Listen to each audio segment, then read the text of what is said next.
Hi, I'm Michael Fry, President and CEO of Deepwater Subsea. On this episode of The Daily Grind, I'm going to talk about individual development plans and why it's important to build the foundation before you actually have the meeting. Let's get into the show.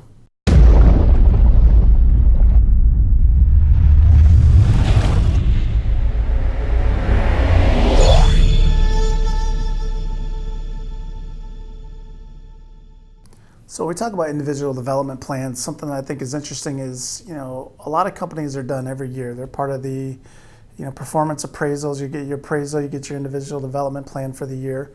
Unfortunately, as I mentioned with the daily grind on performance appraisals, individual development plans are probably pencil whipped more than the appraisal is. And what do I mean when I say pencil whipped? They get filled out, you go through the process, but then nothing actually gets done with them. And unfortunately, after this happens over and over and over again, people lose faith in it. People lose faith in the system. They lose faith in the program. And it turns into a pencil whipping exercise because people go, you know what? I've done these plenty of times. Nothing ever comes out of it. I'm not going to waste my time. Let's just check the box and move on. So for this daily grind, something to think about is when you're going through your performance appraisals and you're creating your individual development plan, before you even get to that point, you should do a self-assessment, take a look in the mirror and see what you really need to work on. Too many times people think that they know everything that there is to know about their job, and what they come to find out is when you go through a qualification assessment, a lot of gaps are exposed. And so for me, the big thing of this daily grind is we all know that the IDPs are coming. We know it's because it's the end of the year.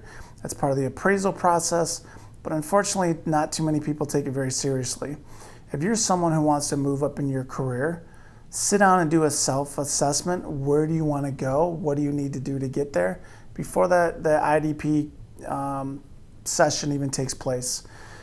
Too many times what happens is the performance appraisal, then they say, we got to create an IDP for you, and let's just throw something together, and then it goes off, gets filed, and nothing gets done. You know the process. You know what goes into the process. Do yourself a favor, create your own IDP ahead of time. So that way when you get to that point, you already have the foundation built. So when you're talking to your supervisor, it's just basically, hey, look, John, this is what I've looked at over the course of the year. This is where I want to go in my career. Again, like with the appraisal, sometimes it's a conversation that's not very comfortable for people. But if you're someone who wants to move up in your career and you have a supervisor who you can look up to as a coach or a mentor or even as a friend, what do I need to do to get to that next level? And hopefully they're mature enough in their position to be able to sit down with you and give you positive and professional feedback on what you need to do to get there. So this daily grind, individual development plans, don't wait until it's too late. Start creating your individual development plan now. Create one for yourself. That way when the formal process goes through, you already have that foundation in place. Something to think about.